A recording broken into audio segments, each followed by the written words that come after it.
ಜ್ಞಾನಸಾಗರ ಜ್ಯೋತಿಷ್ಯ ಚಾನೆಲ್ಗೆ ನಿಮಗೆಲ್ಲ ಸ್ವಾಗತ. ಈ ವಿಡಿಯೋದಲ್ಲಿ ನೀವು ತಿಳಿಯುವ ಅಪರೂಪದ ಮಾಹಿತಿಗಳು ಹೀಗಿವೆ ನೋಡಿ.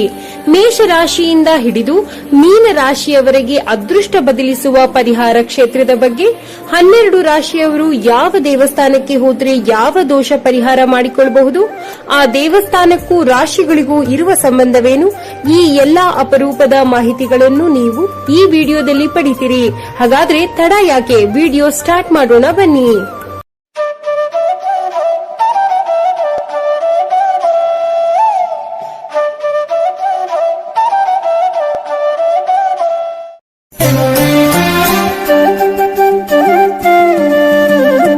ನಮಸ್ತೆ ವೀಕ್ಷಕರೇ, ನಾವು ಈಗಾಗಲೇ 12 ರಾಶಿಗಳಿಗೂ ಪರಿಹಾರ ಕ್ಷೇತ್ರಗಳನ್ನು ತಿಳಿಸಿದ್ದೇವೆ.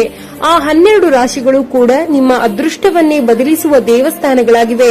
ಜ್ಯೋತಿಷ್ಯ ಶಾಸ್ತ್ರದ ಪ್ರಕಾರ ಆಯಾ ರಾಶಿಯ ಜನರು ತಮ್ಮ ಜೀವನದಲ್ಲಿ ಅನುಭವಿಸುತ್ತಿರುವ ವಿವಿಧ ಸಮಸ್ಯೆಗಳಾದ ಅನಾರೋಗ್ಯ, ಸತಿಪತಿ ಕಲಹ, ಸಂತಾನ ಸಮಸ್ಯೆ, ಉದ್ಯೋಗದಲ್ಲಿ ಅಡೆತಡೆ, ವ್ಯಾಪಾರಗಳಲ್ಲಿ ನಷ್ಟದಂತಹ ತೊಂದರೆಯನ್ನು ಅನುಭವಿಸುತ್ತಿರಬಹುದು. ಇದರ ಜೊತೆಗೆ ನೀವು ಗ್ರಹ ದೋಷಗಳನ್ನು ಹೊಂದಿರಬಹುದು. ನಿಮ್ಮ ಈ ಎಲ್ಲಾ ಸಮಸ್ಯೆಗಳಿಗೆ ರಾಶಿಗಳ ಅನುಗುಣವಾಗಿ ಪರಿಹಾರ ಕ್ಷೇತ್ರಗಳಿವೆ. ಅಲ್ಲಿಗೆ ಹೋಗಿ ಸರಳ ಪರಿಹಾರ ಪೂಜೆ ಮಾಡಿಸೋದ್ರಿಂದ ನಿಮ್ಮ ಎಲ್ಲಾ ದೋಷಗಳು ದೂರವಾಗಿ ಜೀವನದಲ್ಲಿ ಸಮೃದ್ಧಿ, ಸುಖ, ಶಾಂತಿ, ಐಶ್ವರ್ಯ ಲಭ್ಯವಾಗುತ್ತೆ. ಈಗಾಗಲೇ ಮೇಷರಾಶಿಯಿಂದ ಮೀನ ರಾಶಿಯವರೆಗೆ ಯಾವ ದೇವಸ್ಥಾನಕ್ಕೆ ಹೋಗಬೇಕು ಎಂಬುದರ ಬಗ್ಗೆ ವಿವರವಾಗಿ ಒಂದೊಂದು ಪ್ರತ್ಯೇಕ ವಿಡಿಯೋ ಮಾಡಿ ನಿಮಗೆ ನೀಡಿದ್ದೇವೆ. ಆ ವಿಡಿಯೋಗಳಿಗೆ ಉತ್ತಮ ಪ್ರತಿಕ್ರಿಯೆ ದೊರೆತಿರುವ ಕಾರಣ 12 ರಾಶಿಗಳ ಪರಿಹಾರ ಕ್ಷೇತ್ರಗಳನ್ನು ಒಂದೇ ವಿಡಿಯೋದಲ್ಲಿ ಮಾಡಿ ನಿಮಗಾಗಿ ನಾವು ನೀಡುತ್ತಿದ್ದೇವೆ.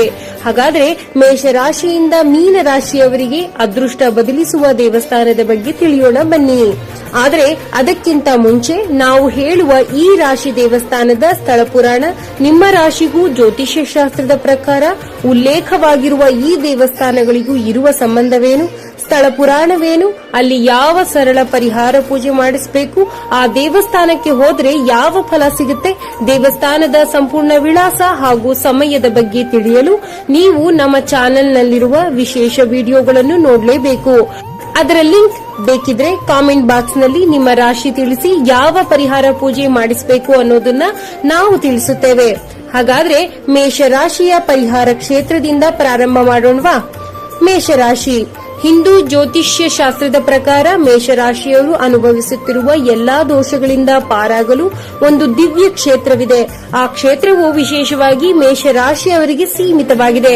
ಆ ಆಲಯದಲ್ಲಿ ಸ್ವತಃ ಭಗವಾನ್ ಶ್ರೀರಾಮಚಂದ್ರನೇ ತನ್ನ ಕೈಗಳಿಂದ ಶಿವಲಿಂಗವನ್ನು ಪ್ರತಿಷ್ಠಾಪಿಸಿ ಪೂಜಿಸಿದರು ಎಂದು ನಂಬಲಾಗಿದೆ. ಆ ದೇವಸ್ಥಾನ ಮತ್ಯಾವುದೂ ಅಲ್ಲ, ತಮಿಳುನಾಡಿನ ರಾಮೇಶ್ವರಂ ಆಗಿದೆ. ಹೌದು, ಮೇಷರಾಶಿಯವರು ತಮ್ಮ ಜೀವಿತಾವಧಿಯಲ್ಲಿ ಒಮ್ಮೆಯಾದರೂ ಭೇಟಿ ನೀಡಬೇಕಾದ ಕ್ಷೇತ್ರವೆಂದರೆ ಅದು ರಾಮೇಶ್ವರಂ ಆಗಿದೆ. ಜ್ಯೋತಿಷ್ಯ ಶಾಸ್ತ್ರದ ಪ್ರಕಾರ ಈ ಕ್ಷೇತ್ರಕ್ಕೆ ಮೇಷರಾಶಿಯವರು ಭೇಟಿ ನೀಡಿದ್ರೆ ಅತ್ಯಂತ ಉತ್ತಮ ಫಲಗಳನ್ನು ಪಡೆಯಬಹುದು ಎನ್ನಲಾಗಿದೆ. ಮುಂದಿನ ರಾಶಿ ವೃಷಭ ರಾಶಿ. ವೃಷಭ ರಾಶಿಯವರು ಜೀವನದಲ್ಲಿ ಅವರು ಅನುಭವಿಸುತ್ತಿರುವ ಅನೇಕ ತೊಂದರೆಗಳು, ವಿವಾಹ ಮತ್ತು ಸಂತಾನ ಸಮಸ್ಯೆ, ವ್ಯಾಪಾರ ವ್ಯವಹಾರ ತೊಂದರೆಗಳಿಗೆ ಈ ಒಂದು ಕ್ಷೇತ್ರ ಪರಿಹಾರ ಕ್ಷೇತ್ರವಾಗಿದೆ. ಮುಖ್ಯವಾಗಿ ವೃಷಭ ರಾಶಿ ಅಥವಾ ವೃಷಭ ಲಗ್ನದಲ್ಲಿ ಜನಿಸಿದವರು ಈ ದೇವಾಲಯ ಸಂದರ್ಶಿಸುವುದರಿಂದ ಬಹಳಷ್ಟು ಒಳಿತನ್ನು ಕಾಣಬಹುದು. ಈ ರಾಶಿಯವರು ತಮಿಳುನಾಡಿನ ಶಿವಯೋಗಿನಾಥರ ದೇವಸ್ಥಾನಕ್ಕೆ ತಮ್ಮ ಜೀವಿತಾವಧಿಯಲ್ಲಿ ಒಮ್ಮೆಯಾದರೂ ಭೇಟಿ ನೀಡಬೇಕು. ಈ ದೇವಸ್ಥಾನದಲ್ಲಿ ವಿಶೇಷ ಪೂಜೆ ಮಾಡಿಸೋದ್ರಿಂದ ಜನ್ಮ ರಾಶಿ ದೋಷಗಳು ನಿವಾರಣೆಯಾಗುತ್ತದೆ ಎಂಬ ನಂಬಿಕೆ ಇದೆ. ಮುಂದಿನ ರಾಶಿ ಮಿಥುನ ರಾಶಿ.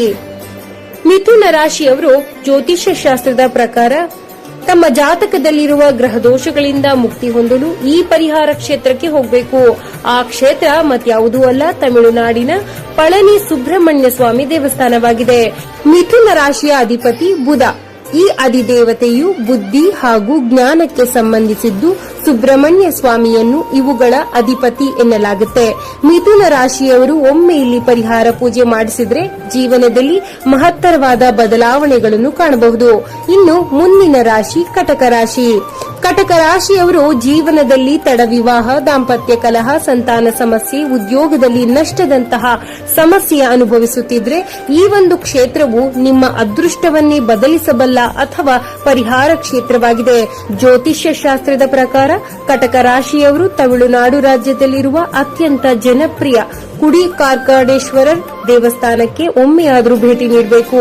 ಈ ಆಲಯವು ವಿಶೇಷವಾಗಿ ಕರ್ಕಾಟಕ ರಾಶಿಯವರಿಗೆ ಮೀಸಲಾಗಿದ್ದು, ರಾಶ್ಯಾಧಿಪತಿ ಚಂದ್ರನಿಗೆ ಈ ದೇವಸ್ಥಾನದಲ್ಲಿ ವಿಶೇಷ ಪೂಜೆ ಮಾಡಲಾಗುತ್ತೆ. ಚರ್ಮದ ಕಾಯಿಲೆಗಳು, ಮಾನಸಿಕ ಒತ್ತಡಗಳಿಂದ ನೀವು ಪರಿಹಾರ ಪಡಿತೀರಿ. ಇನ್ನು ಮುಂದಿನ ರಾಶಿ ಸಿಂಹರಾಶಿ.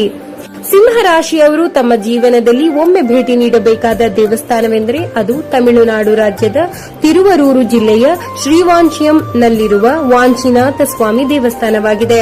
ಇದು ಸಿಂಹರಾಶಿಯವರಿಗೆ ಅತ್ಯಂತ ಮಹತ್ವಪೂರ್ಣವಾದ ಕ್ಷೇತ್ರವಾಗಿದೆ. ಇಲ್ಲಿ ಪಾರ್ವತಿ ದೇವಿಯನ್ನು ಮಂಗಳಾಂಬಿಗೈ ಎಂದು ಆರಾಧಿಸಲಾಗುತ್ತೆ. ಈ ದೇವಸ್ಥಾನವು ಪ್ರಮುಖವಾಗಿ ರಾಹುಕೇತು ದೋಷ ನಿವಾರಣಾ ಕ್ಷೇತ್ರವಾಗಿದ್ದು, ಸಿಂಹರಾಶಿಯವರು ತಮ್ಮ ಜೀವನದಲ್ಲಿ ಒಮ್ಮೆಯಾದರೂ ಇಲ್ಲಿಗೆ ಭೇಟಿ ನೀಡೋದ್ರಿಂದ ವಿಶೇಷ ಫಲ ಸಿಗುತ್ತದೆ. ಇಲ್ಲಿನ ದರ್ಶನದಿಂದ ಪಿತೃದೋಷ ಹಾಗೂ ಶನಿ ದೋಷಗಳಂತಹ ಸಮಸ್ಯೆಗಳಿಂದ ಪರಿಹಾರ ದೊರೆಯುತ್ತೆ.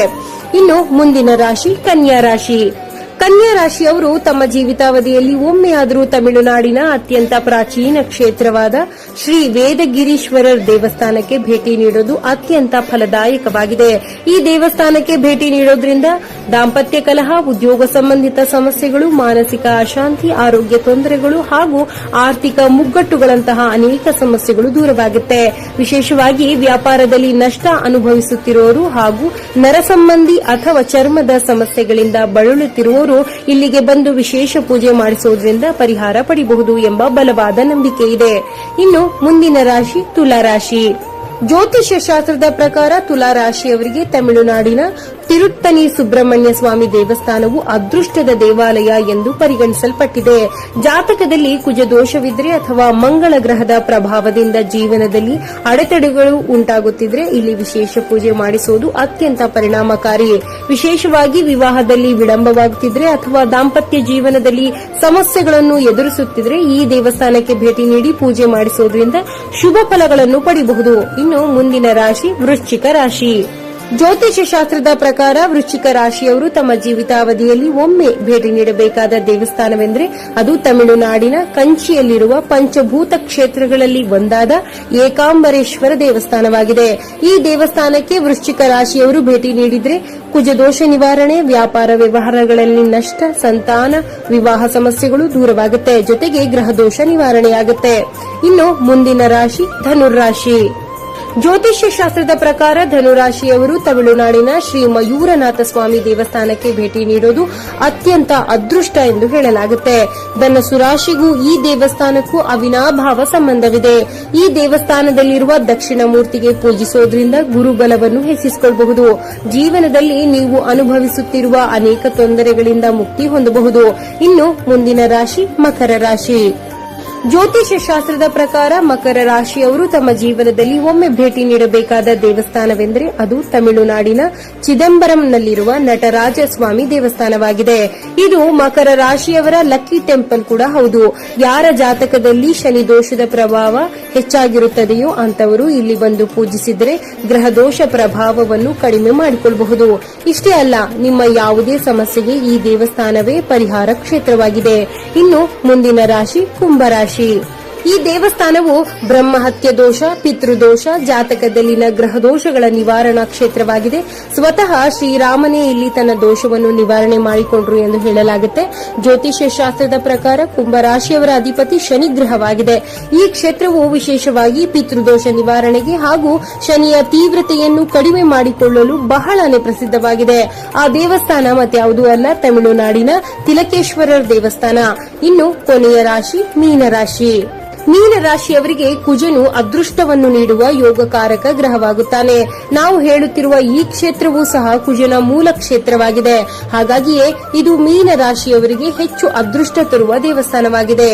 ಆ ಆಲಯವು ತಮಿಳುನಾಡಿನ ವೈದ್ಯನಾಥೀಶ್ವರರ್ ಕೋಯಿಲ್ ಆಗಿದೆ. ನೋಡಿದ್ರಲ್ಲ ಸ್ನೇಹಿತರೆ, ರಾಶಿಗಳಿಗೆ ಅನುಗುಣವಾಗಿ ಯಾವ ದೇವಸ್ಥಾನ ನಿಮಗೆ ಪರಿಹಾರ ಕ್ಷೇತ್ರವಾಗಿದೆ ಅಥವಾ ಅದೃಷ್ಟ ತಂದು ಕೊಡುತ್ತದೆ ಅಂತ. ಆದ್ರೆ ಈ ದೇವಸ್ಥಾನದಲ್ಲಿ ಯಾವ ಪೂಜೆ ಮಾಡಿಸಬೇಕು, ದೇವಸ್ಥಾನದ ಸಂಪೂರ್ಣ ವಿಳಾಸವೇನು, ಇನ್ನು ಯಾವೆಲ್ಲ ದೋಷಗಳು ಪರಿಹಾರವಾಗಿ ಜೀವನದಲ್ಲಿ ಅದೃಷ್ಟ ಪ್ರಸಾದಿಸುತ್ತದೆ ಎಂಬಂತಹ ಅನೇಕ ಪ್ರಶ್ನೆಗಳಿಗೆ ಉತ್ತರವನ್ನು ನೀವು ಪ್ರತ್ಯೇಕವಾದ ರಾಶಿ ದೇವಸ್ಥಾನದ ವಿಡಿಯೋ ನೋಡಲೇಬೇಕು. ಆ ಮಾಹಿತಿ ಬೇಕಿದ್ರೆ ಈ ಮೊದಲೇ ಹೇಳಿದಂತೆ ಕಾಮೆಂಟ್ನಲ್ಲಿ ನಿಮ್ಮ ರಾಶಿ ಟೈಪ್ ಮಾಡಿ. ನಾವು ನಾವು ಲಿಂಕ್ ಕಳುಹಿಸುತ್ತೇವೆ. ಮುಂದಿನ ವಿಡಿಯೋದಲ್ಲಿ ಮತ್ತೊಂದು ಆಸಕ್ತಿದಾಯಕ ಮಾಹಿತಿಯ ಜೊತೆ ಮತ್ತೆ ನಿಮ್ಮ ಮುಂದೆ ಬರ್ತೀವಿ. ವಿಡಿಯೋ ನೋಡಿದ್ದಕ್ಕೆ ಧನ್ಯವಾದಗಳು. ದಯವಿಟ್ಟು ಹೆಚ್ಚಿನ ವಿಡಿಯೋಗಳನ್ನು ನೋಡಲು ಸಬ್ಸ್ಕ್ರೈಬ್, ಲೈಕ್, ಕಾಮೆಂಟ್ ಮಾಡಿ. ಮತ್ತು ನಿಮಗೆ ಇಂತಹ ವಿಡಿಯೋ ಇಷ್ಟವಾದರೆ ದಯವಿಟ್ಟು ನಿಮ್ಮ ಫ್ಯಾಮಿಲಿ ಮತ್ತು ಫ್ರೆಂಡ್ಸ್ ಜೊತೆ ಹಂಚಿಕೊಳ್ಳಿ. ಧನ್ಯವಾದಗಳು.